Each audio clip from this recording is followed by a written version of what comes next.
Muy buenas tardes, querida familia dominicana. Gracias por estar con nosotros otra vez en una entrega más de Medicina de Cuerpo y Alma, un programa educativo todos los domingos aquí en Cinevisión de 2 a 3 para informar a todos los dominicanos de todos los problemas de salud de nuestro pueblo. Buenas tardes, doctora, ¿cómo está usted? Hola, doctor, buenas tardes. Hoy tendremos un programa como de costumbre, la cápsula dermatológica de la doctora Alba Luz Rodríguez, una cápsula urológica y nuestro invitado de hoy, el doctor Pedro José Rijo Castro, médico, gastroenterólogo pediátrico, que nos hablará cómo alimentar a nuestros niños y cómo a darle una dieta más saludable. Siga con nosotros luego de la pausa.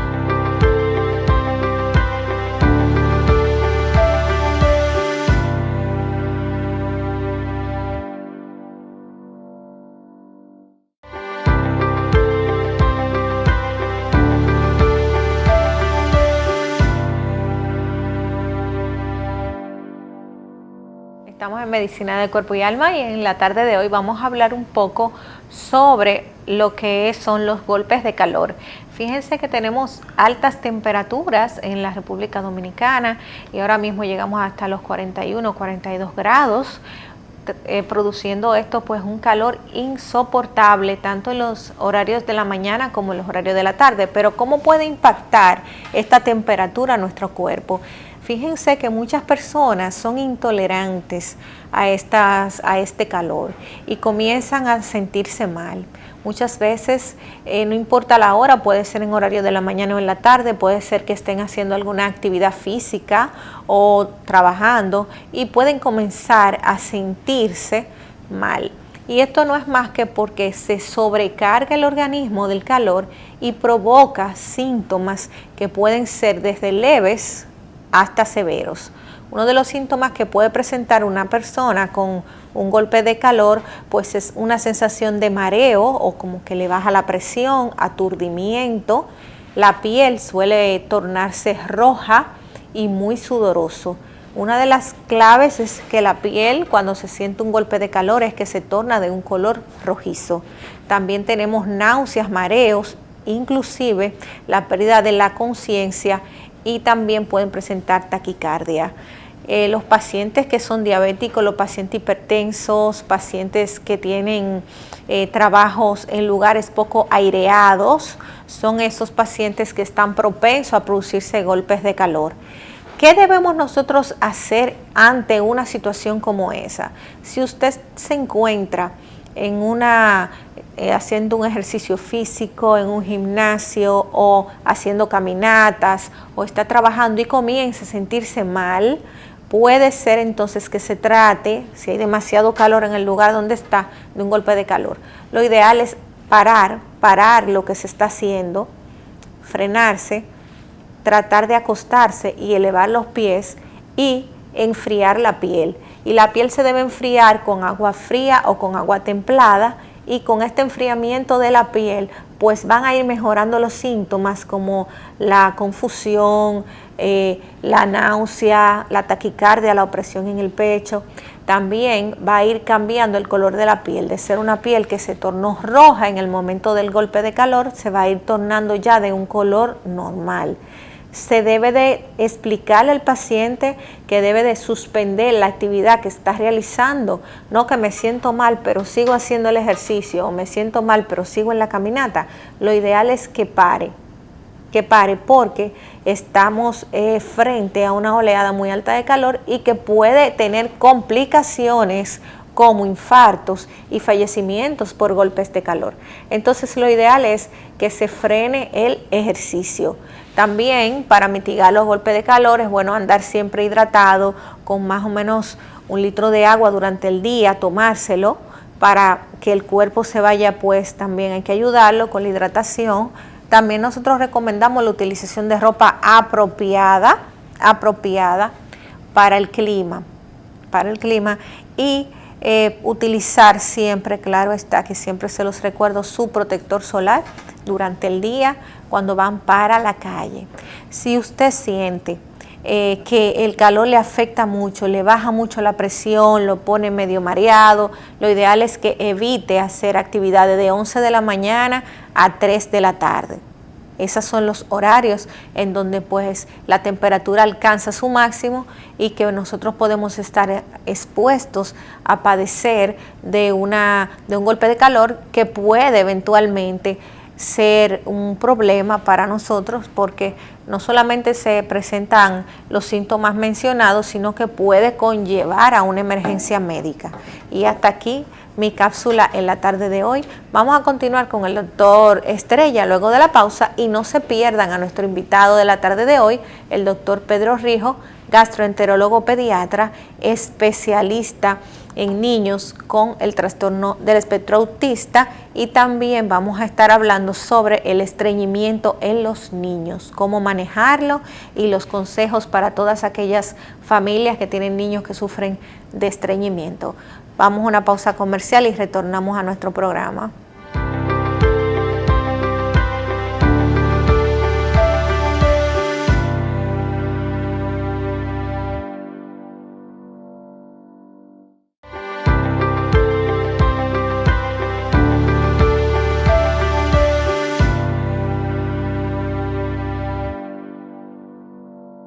Seguir con nosotros a lo largo de nuestro programa. Tenemos ahora nuestra cápsula urológica y es sobre la superfecundación heteroparental y la superfetación.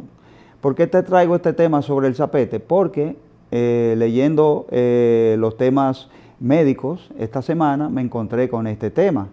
Veo que una mujer en Brasil tuvo 2 hijos de 2 hombres diferentes, o sea, producidos naturalmente. Y esto es lo que se llama la superfecundación heteroparental, o sea, una fecundación múltiple de padres diferentes. ¿Y cómo puede suceder eso? Es que eso es muy frecuente en los animales, como los perros, los gatos, las vacas, pero en el humano es una novedad.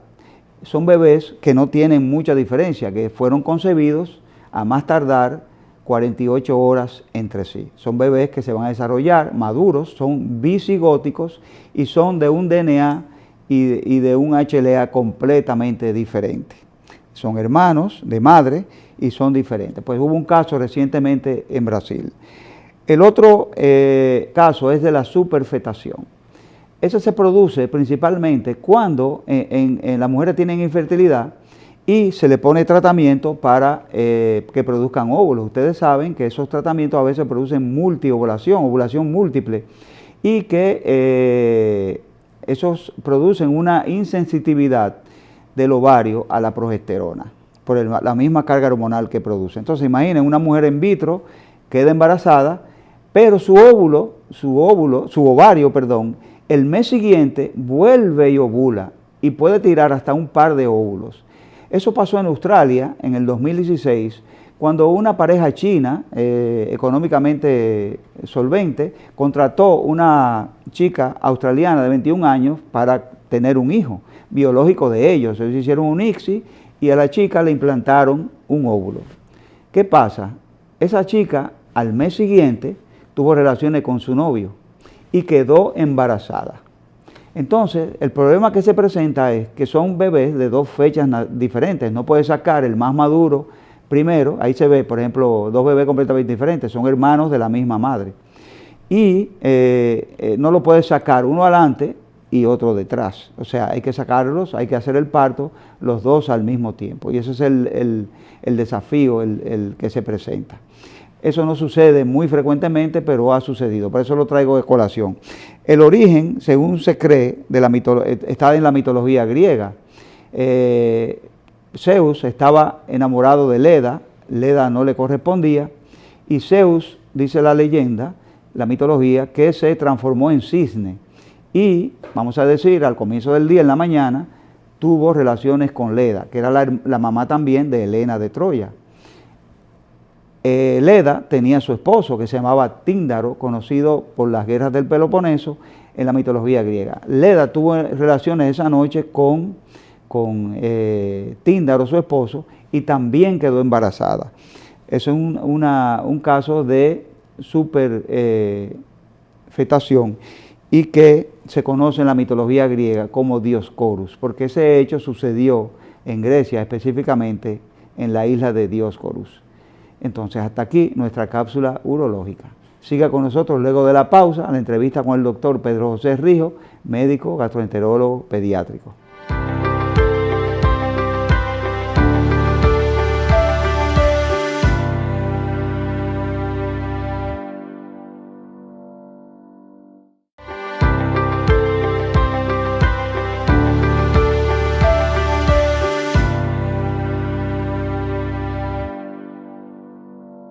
Gracias por seguir con nosotros luego de la pausa y tal como habíamos planeado, tenemos una entrevista muy interesante con el doctor Pedro José Rijos, quien es gastroenterólogo pediátrico, quien nos hablará sobre diferentes problemas de los niños, problemas digestivos en niños frecuentes en nuestro país.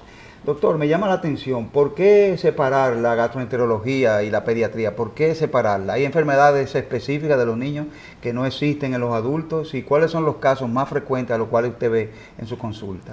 Se buscó el interés de separar la gastroenterología de adulto de la gastroenterología del niño porque el niño no es un adulto pequeño. Entonces, las enfermedades prevalentes en la edad pediátrica, aunque en cierto modo se ven con mucha frecuencia en los pacientes adultos, estas llevan tratamientos que son diferentes. Nosotros sabemos que en el niño todos los medicamentos se deben de calcular por el peso, por la talla. Son dosis que son variables a la dosis del adulto. Generalmente en el adulto nosotros tenemos dosis que son estandarizadas. Entonces, de aquí viene la importancia de buscar una rama dentro de la pediatría que vaya al tratamiento de las patologías gastrointestinales. Muchas de las patologías gastrointestinales más frecuentes en el niño son el vómito recurrente, el dolor abdominal, el estreñimiento, la dificultad para tragar, trastornos de alimentación. Y muchas de estas patologías generalmente pueden ser manejadas por un pediatra, pero llega un punto donde ya el niño necesita una atención más especializada. Entonces aquí es donde entramos nosotros los gastroenterólogos pediátricos. Nosotros, aparte de manejar patologías clínicas, como son el caso del estreñimiento, que es el motivo de consulta más frecuente en niños, incluso en la consulta de pediatría, nosotros realizamos procedimientos endoscópicos, la endoscopía y la colonoscopía, que muchas personas se sorprenden cuando saben que a un niño se le realiza una endoscopía o una colonoscopía, pero son procedimientos que son muy frecuentes en el día a día en niños y en nuestro país. Doctor, y reiterándole su agradecimiento a nuestra entrevista, porque el doctor muy amablemente aceptó mi invitación a nuestro espacio. Gracias a ustedes. Doctor, las fórmulas que venden, la fórmula de alimentación complementaria que se venden, por ejemplo, en las recién nacidos, ¿eso es triña, doctor? Antes de hablar de las fórmulas, lo primero que le voy a decir es que el mejor alimento que hay para un bebé es la leche materna. La leche materna es lo ideal porque, aparte de que se absorbe prácticamente en su totalidad, aporta todos los nutrientes y todas las inmunoglobulinas que el bebé necesita. ¿Qué pasa con las fórmulas infantiles? Las fórmulas infantiles son preparadas de leche de vaca. Generalmente la proteína de la leche de vaca puede tener difícil absorción a nivel del intestino del bebé y esto puede predisponer al estreñimiento. De ahí es donde han venido las formulaciones de ciertas fórmulas especializadas, como son los hidrolizados, los parcialmente hidrolizados, los extensamente hidrolizados o las fórmulas aminoácidicas, así como fórmulas que vienen con fibra añadida o en algunos casos con espesantes, en el caso del niño con reflujo, para evitar el vómito. Pero las fórmulas, la leche entera, específicamente la leche entera, que es la leche que se utiliza a partir del año, cuando se consume en exceso, sí puede predisponer a estreñimiento. Ya en el caso de bebés muy pequeños, uno tiene que evaluar qué cantidad de leche se está tomando ese niño, cómo se está preparando la leche, porque hay veces que las madres no leen la lata detrás, y la lata detrás te dice cómo preparar la fórmula. Entonces a veces le echan una cantidad mayor de soluto, que es el polvo, y una menor cantidad de agua, entonces la leche queda muy espesa y no se diluye bien, entonces el niño no la puede absorber bien, entonces esto va a predisponer a estreñimiento en bebés pequeños. No, y también en ese caso que usted dice que hay que mezclar muy bien la proporción entre líquido y soluto, porque la fórmula tiene una osmolaridad. Si usted le echa mucha agua, la está poniendo hiposmolar, y si le echa poca agua está hiperosmolar. Entonces todo eso, uno favorece a estreñimiento y obesidad, y el otro a diarrea y desnutrición. Exactamente. Y en niños, a veces nosotras las madres nos asustamos, que si el niño no va todos los días al baño ya está estreñido. A veces es un motivo de preocupación para las madres cuando el niño dura 1 o 2 días sin ir al baño. La definición de estreñimiento en un niño, ¿cuál sería, doctor? Bueno, para definir el estreñimiento nosotros utilizamos unos criterios que se establecieron en Roma hace aproximadamente 6 años, que son los criterios de Roma 4, se llaman así porque allá es donde se realizan las reuniones para establecer todos estos criterios. Los criterios de Roma 4 son los que van a regir a los trastornos digestivos funcionales, tanto en el adulto como en el niño. Pero esto tiene la particularidad de que hay un acápite que es propio para la edad pediátrica. Entonces aquí nos hablan de que vamos a hablar de estreñimiento cuando tenemos un niño que hace deposiciones duras, secas, grandes, que son deposiciones que son 2 o 3 a la semana, que son deposiciones ya en niños mayores que van al baño, que puede tapar el inodoro, que son heces muy grandes, que entonces el inodoro se tapa y deben de darle varias veces, que muchas veces los padres y los mismos niños, cuando son grandes, se sorprenden cuando uno le hace esas preguntas, que ellos dicen como, qué importancia tiene. Pero también hay niños que aunque uno lo ve como que están evacuando todos los días, pueden estar estreñidos, porque las heces normales son heces formadas, blandas, en forma como de una salchichita de hot dog. Entonces, si el niño está haciendo caca todos los días, como algunos padres te dicen, yo veo que le ensucia un poquito, o sea, que ensucia el pañal. Eso quiere decir que el niño lo que está evacuando por rebosamiento, o sea, lo que están saliendo es gotitas y eso es lo que ensucia. O si el niño todos los días hace heces, como yo las describo para que el padre entienda, en bolita de chivo, que son heces Bristol 1, que son así, heces pequeñas, redondeadas y muy duras. Entonces, ese niño puede estar estreñido aunque esté evacuando todos los días. Ok, entonces la característica de las heces lo que nos va a decir a nosotros si está estreñido o no. Exacto, que sean heces duras y que sean secas, y si son muy pequeñitas o si son muy grandes. Sí, porque lo que uno piensa es, ay, bueno, estreñimiento es cuando tú tienes muchos días sin ir al baño. Exacto. Es el concepto. Doctor, mucha gente piensa que el estreñimiento es una enfermedad moderna, porque se piensa que surgió con el advenimiento de la industrialización de la comida, de la comida rápida, que empezamos a trabajar, la mujer empezó a trabajar, no hay tiempo de preparar los alimentos, todo eso. ¿Ha existido desde siempre el estreñimiento? ¿Y qué relación puede haber entre la fibra y la probiótica del intestino? Okay. El estreñimiento sí ha existido desde siempre, porque si bien es cierto que es dependiente de la alimentación que nosotros llevamos, mientras más agua, más fibras, o sea, más frutas, más vegetales nosotros ingerimos, pues mejor vamos a ir al baño. Hoy en día también nosotros vivimos una vida muy rápida, eso incluye a los niños también. Hoy en día un niño puede tener la sensación de que quiere ir al baño, pero prefiere quedarse jugando en una tablet, viendo una televisión o haciendo cualquier otra actividad, entonces inhibe el reflejo evacuatorio y esto puede llevar a estreñimiento. En cuanto a la fibra, nosotros llevamos una dieta que es una dieta occidental, muy similar a la dieta que se consume en países como Estados Unidos. Nosotros consumimos alimentos que son muy procesados, muy cargados de grasas, muy cargados de azúcares. Todo eso lo que hace es que trastorna la microbiota intestinal. Entonces, esto interviene con el estreñimiento. La dieta ideal que nosotros deberíamos de llevar sería la dieta mediterránea, que es la que se consume en Europa, donde hay una mayor cantidad de frutas, vegetales y pescado. Entonces, aquí tenemos un mayor consumo de fibra, un mayor consumo de ácidos grasos de tipo omega 3, que van a influenciar en una microbiota intestinal más sana, que va a ayudar a que uno tenga evacuaciones más satisfactorias, más blandas, y a que disminuyan los porcentajes de estreñimiento. Sí, señor. ¿Y la hidratación, doctor? Porque los niños casi no toman agua. Eso es uno arriba de ellos, y más los más pequeños.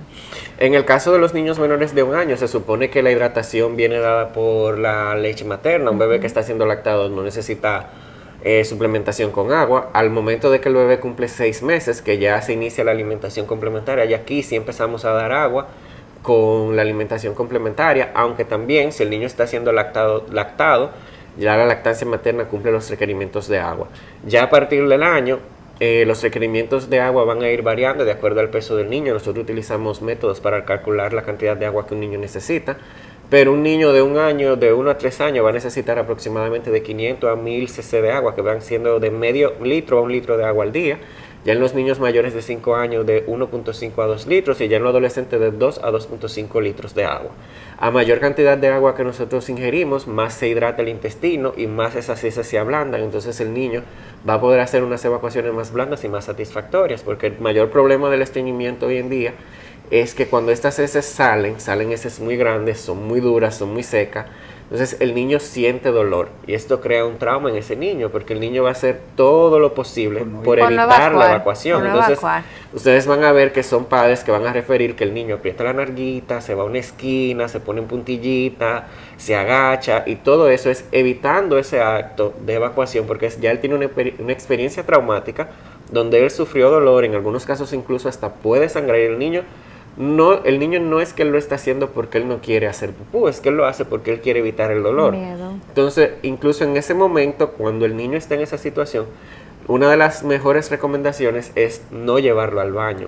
¿Por qué? Porque cuando ustedes tienen un bebé de 2 o 3 años que está empezando a dejar el pañal, pero está haciendo esas que son muy duras, muy secas y con dolor, ustedes lo llevan al baño de un inodoro, él va a entender que lo están llevando hacia una cámara de tortura, porque ahí él va a hacer cacá, y cuando él hace cacá tiene dolor. Entonces esos son los niños que ustedes van a ver que en una consulta pueden llegar con historia de que le tienen miedo al baño, porque hay un factor que es psicológico que interviene en el estreñimiento. Eso se ve principalmente en los niños entre 1 año y 6 meses y los 3 años, que es la edad de cuando ellos empiezan a dejar el pañal.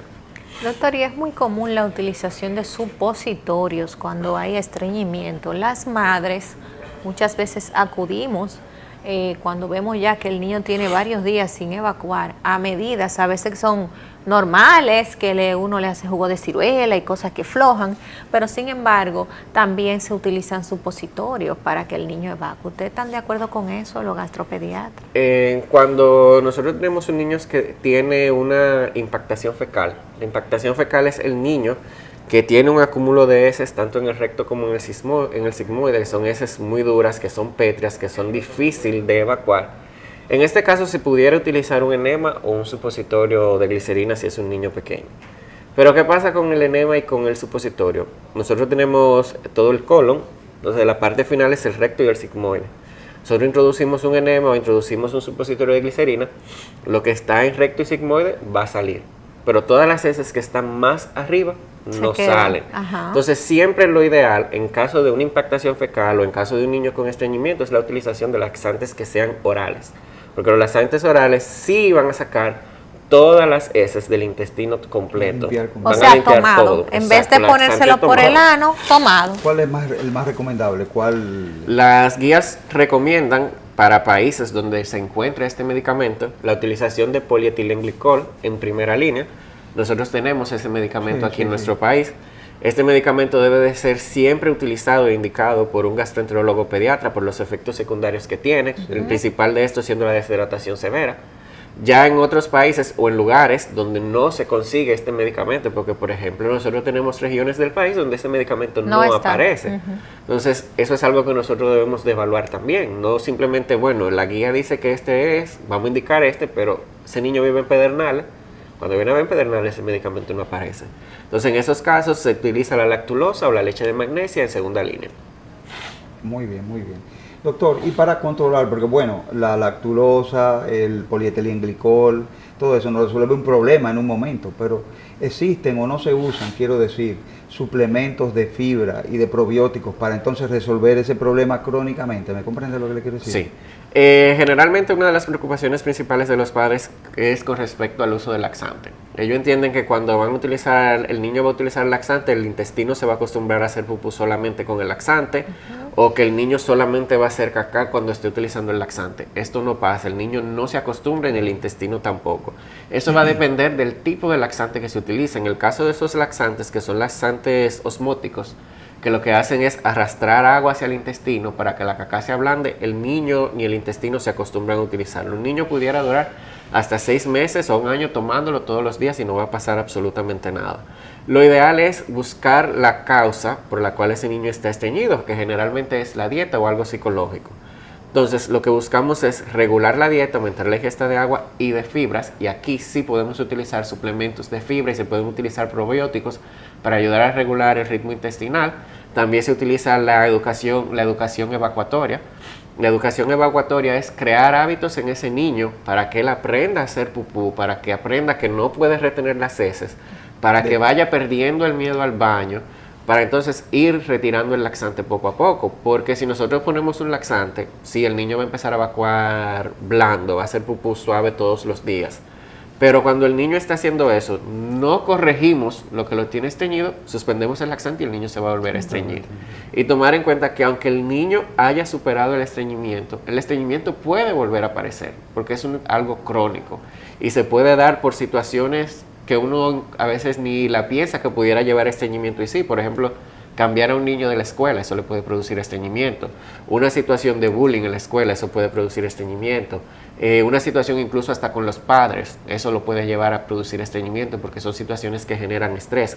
Que el niño no quiere evacuar fuera de la casa, que lo hayan cambiado. Que se aguante. Que lo hayan cambiado de una guardería, que en esa guardería le iba bien, pero ahora lo cambiaron y tiene una maestra nueva, entonces el niño tiene miedo. Todos esos son factores que van a influenciar en un estreñimiento. Y se usan los suplementos de fibra, por ejemplo el Psyllium y sus derivados, se usan en niños. Sí, es se el más pueden recomendable, utilizar, ¿no? sí, se puede utilizar en niños, lo único que hay que ser monitorizado por un gastropediatra Claro, por las claro. dosis en la cual se debe utilizar, pero sí se puede utilizar en niños el Psyllium. Doctor, ¿y ustedes en su tratamiento le dan alguna dieta o alguna sugerencia a la madre de cuál alimento estreñe? Sí, nosotros, en mi caso particular, yo le doy sugerencias de alimentos que puede utilizar, porque ¿qué pasa? Hay alimentos que estreñen, por ejemplo el plátano, la papa, la zanahoria, entre otros alimentos que tienen baja cantidad de fibra. Las carnes rojas pueden estreñir, pero yo no puedo ni cohibir a ese niño de comer todos los grupos y todos los tipos de alimentos. Entonces lo que se hace es que se le crea una dieta balanceada. Se le dice, madre, mire, no es el plátano lo va a estreñir, pero no es que usted no le va a dar plátano. Si usted ya le dio plátano hoy en la mañana, en el mediodía no le dio una pasta, en la noche no le dio un pan, porque entonces usted le va a dar una sobrecarga de alimentos que son astringentes, entonces el niño se va a estreñir. Es crear una dieta balanceada, porque ese niño tiene que aprender a comer de todos los grupos de alimentos, entonces no podemos inhibirlo. Es crearle una dieta balanceada. Generalmente mis recomendaciones son 2 porciones de fruta al día, una en la mañana y una en la tarde, una taza de vegetales diarios, el vegetal de la preferencia del niño, y calcular la cantidad de agua que ese niño necesita para mantener ese intestino hidratado.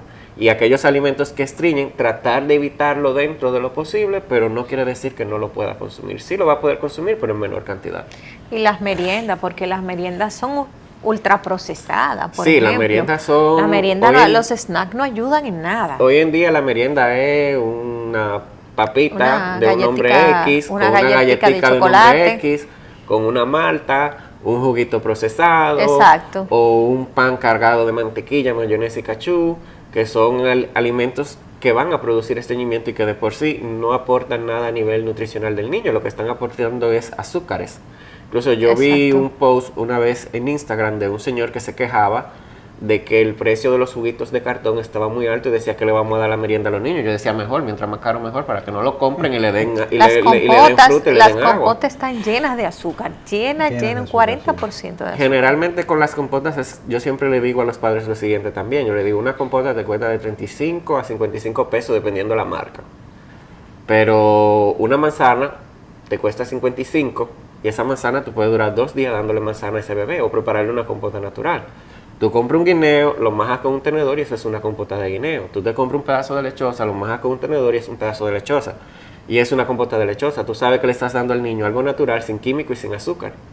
Y es que estamos criando, vamos a decir, unos niños que no les gustan los alimentos naturales, les gusta lo procesado. Así es un castigo. Lo que le dicen junk food. Sí. Así es. Y doctor, la intolerancia a la lactosa es frecuente en el país.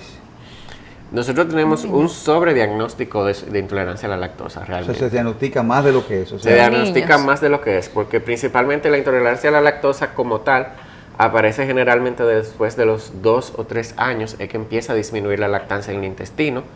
Antes de los 2 años, que es el mayor porcentaje de niños que andan por ahí, que dicen que tienen intolerancia a la lactosa, principalmente niños recién nacidos, niños menores de 6 meses, a esta edad la intolerancia a la lactosa puede ser o una intolerancia a la lactosa secundaria, ya sea por prematuridad, que los bebés prematuros pueden tener un grado de intolerancia a la lactosa, en caso de niños que hayan sufrido parasitosis intestinal o cualquier trastorno a nivel del intestino, pueden tener una intolerancia a la lactosa secundaria. Ya la intolerancia a la lactosa primaria es cuando hay deficiencia de lactasa o ausencia total de la lactasa, y esas son muy, pero muy raras.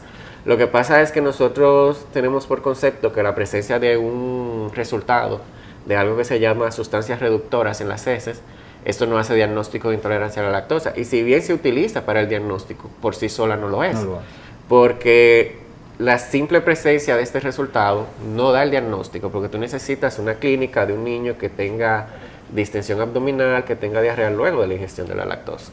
¿Y qué tratamiento es el más frecuente para el tratamiento? O sea, ¿se quita la lactosa de la dieta, todo lo que tenga lactosa, o se da la enzima, se suplementa con la enzima? En el caso ya de los niños mayores de 2 años, que es cuando se ve más frecuente, se les suplementa alimentos bajos en lactosa o sin lactosa, o sea, productos lácteos que no tengan baja en lactosa o que tengan la ausencia. Ya en adolescentes y en adultos se puede suplementar con la enzima. En los niños menores de 2 años, como les decía, generalmente lo más frecuente es la alergia a la proteína de la leche de vaca, no la intolerancia a la lactosa. Se le sigue con su lactancia materna. La caseína. Se le sigue lactancia materna, porque muchas veces le dicen, él es una intolerancia a la lactosa, vamos a suspender la leche materna. Y no hay que suspender la leche materna, y más si es secundaria, porque quiere decir que eso es secundario, transitorio, eso va a pasar y el niño va a continuar tomando la leche materna. O a veces le dicen, no consuma producto de leche de vaca, no consuma mantequilla, no consuma nada que tenga leche de vaca. Y si es una intolerancia a la lactosa, eso no va a ser absolutamente nada, porque el mayor carbohidrato de la leche materna es la lactosa. Y las leche materna de las madres veganas o vegetarianas que no consumen productos lácteos tiene lactosa. Claro. Entonces, mandarle a una madre a quitar lácteos por una intolerancia a la lactosa, eso es algo sin sentido. Oh, pero qué interesante. Muy interesante. En el caso de una alergia, a veces le cambian la de la vaca por la de la chiva. Y entonces, soya o de soya. O por otro animal. Pasa con esas fórmulas que en la alergia a la proteína de la leche de vaca sí se retiran los productos lácteos. Pero ¿qué pasa? Que la leche de chiva tiene el mismo porcentaje de caseína que la leche de vaca. Y la leche de soya, la única indicación para utilizar leche de soya en niños es la galactosemia, porque incluso la leche de soya no se debe utilizar en niños menores de 6 meses, específicamente en varones menores de 6 meses, porque existe un riesgo de que esta leche tiene fitoestrógenos, entonces al momento de llegar a la pubertad, estos fitoestrógenos pueden retrasar el desarrollo sexual masculino, puede producir ginecomastia y retrasar el desarrollo sexual. Bueno, estamos en Medicina de Cuerpo y Alma. Vamos a una pausa comercial y en breve retornamos con nuestra entrevista.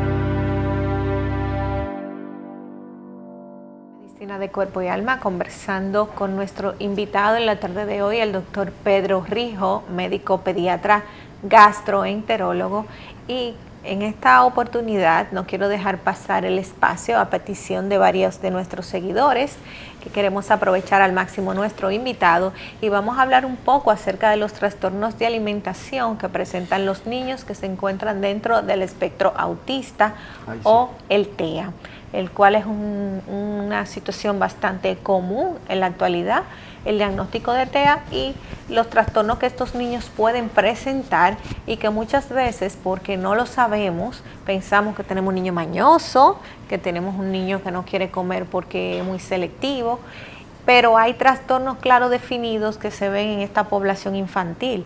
Y vamos a preguntarle al doctor qué problemas puede presentar con la alimentación y cuáles son sus recomendaciones para las madres que tienen niños dentro del espectro autista. Bueno, con respecto a los niños que están dentro del espectro, hoy en día se ha estudiado y se habla mucho de la relación que tiene el eje intestino-cerebro-microbiota, que es que todo lo que nosotros consumimos pues puede alterar el cerebro, el sistema nervioso del niño, y que todas las emociones pues pueden alterar el intestino. Generalmente yo siempre cuando voy a explicar esta parte, lo que le digo a los padres es, ¿usted alguna vez han estado nervioso, estresado? Cuando nosotros estamos en esta sensación, generalmente lo que vemos es que nos da cólicos, dolor abdominal o nos da diarrea. Todo eso se debe a neurotransmisores que se liberan desde el cerebro, que viajan hasta el intestino y producen todos estos síntomas. En los niños con trastorno del espectro autista se ha estado hablando hace muchos años sobre la relación que tiene el consumo del gluten, la caseína y la soya en el intestino, que esto se puede transformar en sustancias que se llaman exorfinas. Las exorfinas son derivados de la morfina. Entonces todas estas sustancias, cuando viajan al cerebro más un intestino permeable que puede tener el niño con autismo, entran al torrente sanguíneo, estas toxinas viajan al cerebro y producen toda la sintomatología de hiperactividad, el aleteo, pueden producir también falta de concentración o trastornos en el sueño. Se disparan, doctor. Exactamente. Se Entonces, disparan. por eso se inhiben o se limita el consumo de todos estos alimentos. ¿Qué pasa en particular entonces con los niños? Que ellos tienden a tener una preferencia hacia esos alimentos, A lo alimentos dulce. que tienen gluten, alimentos que tienen azúcar o alimentos que contienen leche, por esa sensación de bienestar que le produce, porque nosotros sabemos que hoy en día la morfina se utiliza como una droga. Entonces ellos se vuelven como adictos a estos productos. Pero también tenemos un porcentaje de niños que es que efectivamente realizan un grado de selectividad alimentaria, ya sea por sabor, por color, por textura, o incluso niños que en algunos casos, no solamente niños con autismo, sino en niños neurotípicos que tienen problemas sensoriales o motores a nivel de la cavidad oral. Generalmente en los niños con autismo nosotros vamos a ver que muchos de estos son no verbales o tienen trastorno del habla.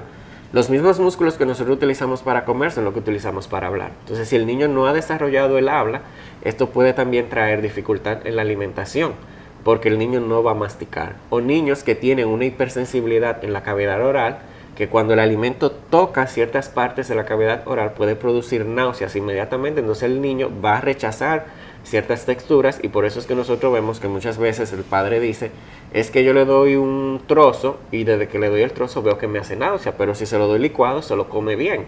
Y es por eso, porque esa sensibilidad está tan alta que cuando el trozo toca, entonces el niño lo va a rechazar.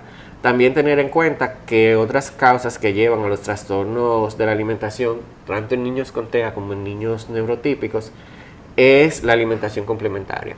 La alimentación complementaria, hoy hay muchísimos métodos. Está el método tradicional, que era el que se utilizaba antes y todavía se utiliza, que era cuando nosotros dábamos papillas. O los nuevos métodos, como el BLW, que es poner al niño a comer sólidos desde los 6 meses. Entonces el niño aprende a masticar con la encía, aprende a masticar sin dientes. Entonces esto va a desarrollar mejor la parte motora. Cuando nosotros retrasamos la introducción de alimentos sólidos, porque hay madres que, por ejemplo, retrasan la introducción de los alimentos sólidos a veces hasta el año de edad o hasta el año y medio porque tengo miedo de que el niño se atragante, o vi que una vez se me estaba atragantando o me vomitó, entonces yo decidí no dárselo. Todo eso retrasa el desarrollo motor de los músculos de la cavidad oral, entonces todo eso en un futuro se convierte también en un trastorno de alimentación. Otra cosa que va a llevar al trastorno de la alimentación es la educación.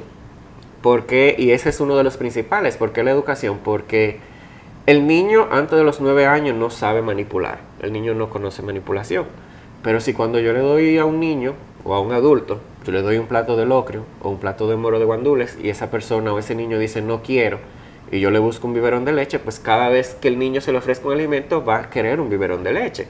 Entonces, eso no es que el niño está manipulando, fuimos nosotros que lo acostumbramos a darle el biberón de leche, o fuimos nosotros que lo acostumbramos a complacer los gustos, a complacer lo que el niño quiere. Entonces, por eso, siempre cuando empiezan a aparecer estos trastornos, es importante orientarse con alguien para que vaya ayudándolo, vaya orientándolo de cómo tratar de que ese niño se coma eso que se le está ofreciendo. O sea, ya sea ver si es un trastorno sensorial, si es un trastorno conductual o qué es lo que está pasando en el hogar que puede estar llevando al niño a crear esa selección. ¿Por qué no come? Exactamente. Busca la causa del por qué no come.